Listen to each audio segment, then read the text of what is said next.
Recording studio Mansi Khagaria.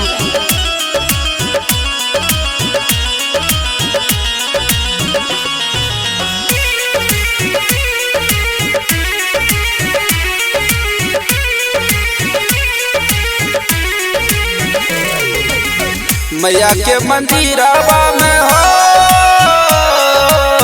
मैया के मंदिरवा में भीड़ बड़ी होला।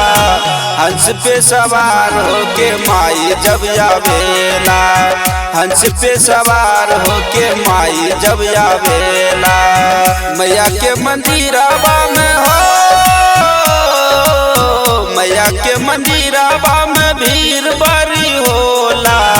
हंस पे सवार होके माई जब आवेला, हंस पे सवार होके माई जब आवेला, माई जब आवेला।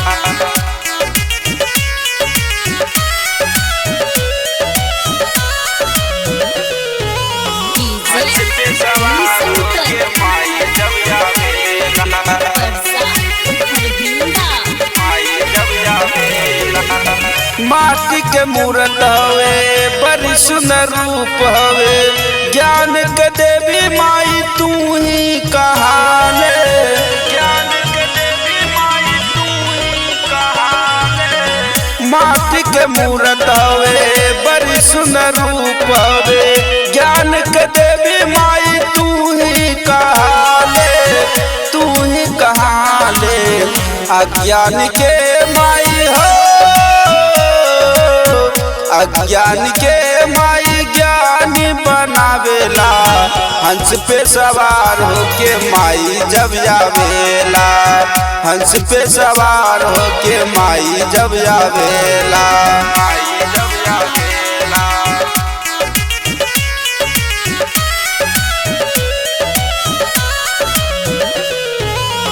हंस पे सवार होके माई जब आवेला,